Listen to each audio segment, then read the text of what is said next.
Assalamualaikum warahmatullahi wabarakatuh. Salam sejahtera untuk kita semua. Saudara pecinta masa depan negeri.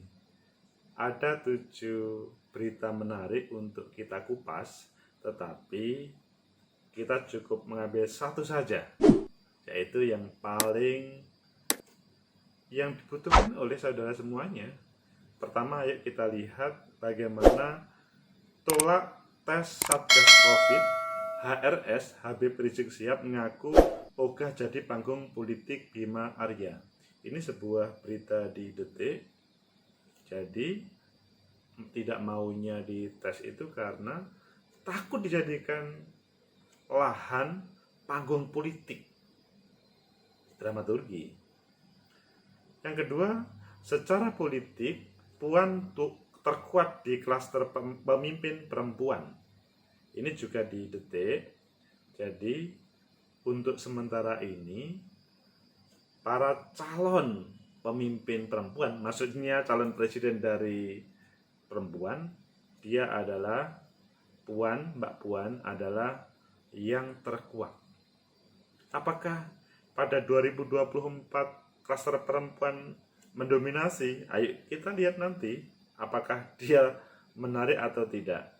Ketiga, drama politik di PDI Perjuangan, Ganjar dijegal, restu di tangan Mega. Nah, ini di berita di Kompas dengan bagaimana suasana antara kontestasi internal di politik, maksudnya kontestasi internal di PDI Perjuangan. Selanjutnya, Habib Rizik divonis denda 50 juta. Pengaruhnya makin melemah atau menunggu peran saat Pilpres 2024 ini di CNN Indonesia. Jadi keberadaan Habib Rizik yang pernah tampil di panggung politik bukan dirinya, tetapi yang menjadikan seseorang menjadi gubernur DKI pada waktu itu, apakah juga berperan, maksudnya menjadi magnet yang lebih. Nah, ini di berita CNN Indonesia. Selanjutnya yang kelima, survei partai politik PDIP teratas, Demokrat salib Golkar, Partai Umat 10 besar. Nah, kalau ini tes 3 tahun sebelumnya terkait dengan survei, pasti nanti ada naik dan turun. Meskipun tahu-tahu Partai Umat dikatakan 10 besar. Masuk akal nggak ya? Yang keenam, soal kisruh hubungan Ganjar Puan, pengamat politik itu untuk mengukur kekuatan capres dari PDI Perjuangan. Dilempar saja siapa yang mendapatkan perhatian publik yang tinggi, elektabilitas tinggi, tetapi yang ini yang pinter adalah partainya. Tapi bagaimana sebenarnya? Selanjutnya, yang ketujuh, tegur guru sebar hoax. Wakil Gubernur DKI minta pengajar tak urus politik. Ini berita di Liputan 6. Itulah 7 berita yang menarik di hari ini.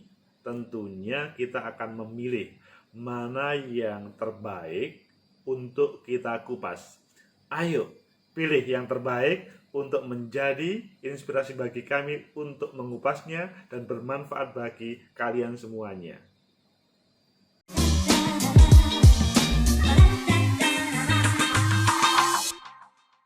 Kembali lagi ke Agus M. Fauzi Official. Kita memilih satu di antara 7 pilihan tadi. Yang kita pilih adalah tolak dites Satgas Covid, Habib Rizik Syihab ngaku ogah jadi panggung politik Bima Arya. Ini adalah berita yang ada di detik.com. Ayo kita baca. Selanjutnya nanti kita kupas terkait dengan apa yang ada di dalamnya dan mengapa kami memilih itu. Jakarta, Habib Rizik Syihab bercerita soal permintaan Wali Kota Bogor, Bima Arya, untuk tes PCR ulang saat dirawat di Rumah Sakit Umi Bogor. Habib Rizik punya alasan tersendiri sehingga ogah ikut tes COVID-19 oleh Satgas Covid pada beberapa bulan yang lalu. Hal ini disampaikan Habib Rizik saat diperiksa sebagai terdakwa dalam sidang kasus hasil swab COVID-19 di Rumah Sakit UMI, awalnya dia menceritakan Bima Arya yang berusaha mengetahui kondisinya dan meminta diadakan tes PCR. Ya, ini yang nggak beres ini HRS atau Bima Arya? BA. Karena kok kelihatannya keduanya ada potensi, maksudnya ada yang kurang beres. Perlu ketahui setelah saya di PCR sebetulnya saya ingin dirawat sampai tuntas sambil menunggu tes PCR. Tapi ada kejadian tidak nyaman di mana Wali Kota Bogor membawa satgasnya ke Rumah Sakit UMI, yaitu untuk meminta rekam medis kemudian ingin melakukan tes PCR. Bahkan saya sudah di PCR. Bahkan ingin diulangi lagi tes PCR-nya, kata Rizik di Pengadilan Negeri Jakarta pada hari Kamis. Habib Rizik menuding Bima Arya membeberkan kondisinya di Rumah Sakit UMI ke media sehingga publik menjadi tahu. Di sisi lain, dia menyebut sudah ada banyak hoax yang beredar terkait dengan kondisinya. Ini komentar HRS yang dia sangat tidak suka. Tapi karena Wali Kota Bogor keluar-keluar di media, akhirnya masyarakat jadi tahu di mana-mana. Jadi artinya berita hoax ditambah keluar-keluar Wali Kota Bogor di media akhirnya menambah keresahan yang terjadi di tengah masyarakat. Betul nggak yang dikatakan itu terjadi keresahan? Habib Rizik mengaku bertambah resah saat kedatangan Bima Arya pada 27 November 2020 malam. Saat itu, Habib Rizik mengaku sudah mengikuti tes PCR. Dia mengklaim Bima Arya meminta ada tes PCR ulang. Dia mengungkapkan alasan tidak ingin dites PCR oleh Satgas dan menyebut Bima Arya tidak etis membongkar kondisinya. Rizik juga mengaku curiga tes yang dilakukan Satgas COVID-19 Kota Bogor hanya akan memberi panggung politik bagi Bima Arya. Tapi kalau perilakunya sudah begitu, jangan-jangan nanti hasil diobral kemana-mana. Itulah berita yang kita pilih pada saat ini dan akan kita kupas mengapa HRS menolak dites Satgas COVID yang menurutnya sudah selesai oleh petugas Rumah Sakit UMI. Saudara, pecinta masa depan negeri. Jadi kalau kita ngomong Bima Arya, beliau adalah pemerintah. Kalau ngomong HRS, beliau adalah seseorang yang pernah dideteksi ada COVID-nya, maksudnya terkena COVID. Dan Rumah Sakit UMI sudah melakukan, tapi Bima Arya, sang wali kota, mau ngetes lagi kepastiannya. Tetapi yang namanya HRS sebagai public figure takut hal ini berefek terhadap dirinya, mendiskreditkan dirinya. Tetapi sebaliknya dijadikan panggung politik oleh Bima Arya. Saudara, pecinta masa depan negeri, sebetulnya itu kan sederhana ya. Perdebatan di antara tokoh, satu tokoh maksudnya pemerintah, satu tokoh publik yang baru hadir di Indonesia setelah sekian lama beliau berada di luar negeri dan selanjutnya banyak pengikutnya maksudnya mengikuti atau menyambut dalam berbagai kegiatannya. Kalau kita melihat Bima Arya, Habib Rizik, sebenarnya kedua-duanya tokoh aktivis muslim semuanya dan semuanya bagus-bagus semuanya. Jadi pada awalnya keduanya adalah orang-orang yang hebat di kacamata saya tentunya. Kacamata kalian mungkin juga mengatakan HRS juga hebat, Bima Arya juga hebat, atau mungkin sebaliknya HRS itu tidak hebat atau kurang ajar, atau Bima Arya itu tidak hebat atau sebaliknya. Tetapi di mata saya beliau berdua adalah orang hebat. Bagaimanapun kita tahu sebagai wali kota tentunya dia maksudnya Bima Arya mendapat kepercayaan dari publik bahwa beliau layak untuk menjadi wali kota. Hebat kan? Kalau HRS kok hebat? Ya, meskipun pro dan kontra, tapi bagaimanapun dia punya pengikut banyak, sehingga ya kita apresiasi saja. Beliau hebat sampai meskipun dia mendapat ABC, tetapi pengikutnya masih setia. Itu tentunya tidak mudah mengatakan Habib Rizik tidak hebat. Sehingga saya katakan Bima Arya, HRS adalah orang-orang yang hebat. Meskipun pada kesempatan ini mempunyai tema yang berseberangan antara pemerintah dan warga negaranya yang tidak bersedia untuk di PCR yang kedua. Saudara, pecinta masa depan negeri, temanya tadi itu kan HRS tidak mau karena tidak ingin dijadikan panggung politik. Ayo kalau misalkan Pak Bima Arya, Pak Wali Kota melihat konten ini, Pak Bima Arya, apakah Bapak memang ingin menjadikan panggung politik? Mungkin jawabannya ada 3 kemungkinan. Iya, karena ini adalah menarik untuk...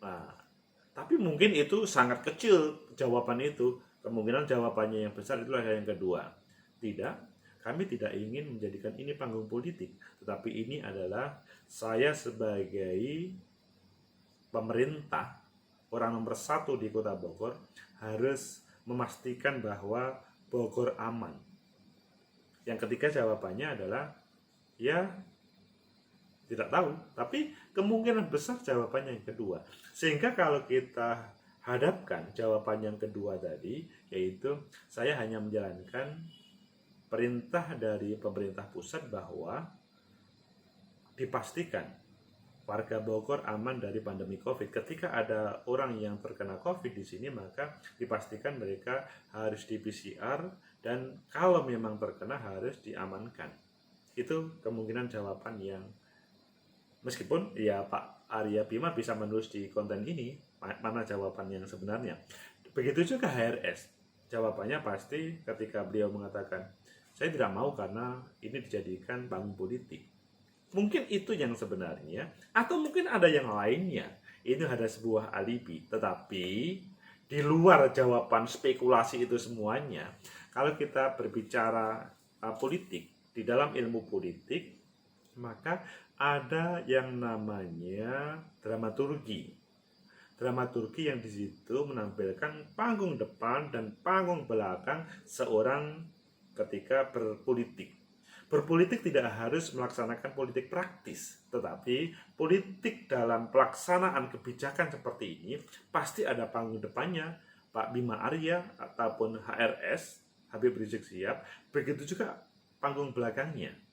Kalau menampilkan panggung depan dan panggung belakang, yang keduanya kemungkinan tidak bisa ketemu, kecuali keputusan pengadilan ini yang akan menetapkan apakah panggung depan keduanya itu benar atau salah satu yang benar, dan begitu juga panggung belakangnya. Intinya tidak mau di PCR yang kedua itu karena ada kecurigaan dari HRS kepada Bima Arya terkait dengan hal ini. Saudara, pecinta masa depan negeri, normal di dalam permainan atau di dalam perjalanan membangun negeri ini penuh kecurigaan, apalagi ya semuanya bisa dimainkan, semuanya bisa digunakan sebagai alat legitimasi, alat untuk menekan popularitas dan sebagainya. Tetapi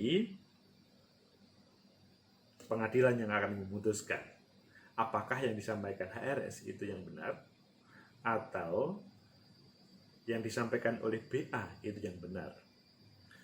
Kalian semuanya yang sebagai penonton dari panggung politik di Bogor dan di pengadilan ini tinggal menunggu bagaimana berita selanjutnya. Tetapi kalian juga boleh untuk mengambil sebuah argumentasi untuk itu semuanya.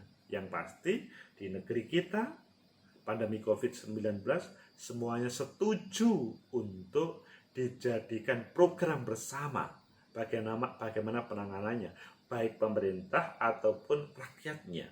Yang kedua adalah ketika ada orang yang terkena COVID, memang kode etik dokter atau dunia kesehatan harus disimpan rapat-rapat sehingga hal ini tidak menjadikan seseorang itu menjadi sasaran. Kode etik itu yang paling penting. Kalau ada yang melanggar kode etik, ini menjadi masalah. Yang ketiga, sebaiknya kasus 2020 ini memang harus segera selesai, tetapi tidaklah dijadikan polemik berkepanjangan. Ya, pasti ada yang salah, ada yang benar. Meskipun kedua pihak menginginkan yang paling benar, tetapi demi Indonesia Raya, demi kejayaan Indonesia, maka sebaiknya hal ini dicarikan titik temu, solusi win-win solution. Adapun kasus hukum harus diputuskan meskipun hakim sebaiknya mengambil keputusan terbaik untuk kemaslahatan umat dan bangsa. Semoga dalam perjalanannya kalian semuanya menghormati semua apa yang dilakukan oleh pemerintah, tetapi juga menghormati mereka yang merasa dilakukan tidak adil oleh pemerintah, ataupun juga kita harus menegakkan sebuah regulasi negara demi kebaikan kita bersama. Semoga ada manfaat, semoga segera ada titik temu, tetapi terkadang hukum itu tidak bisa menyelesaikan semuanya.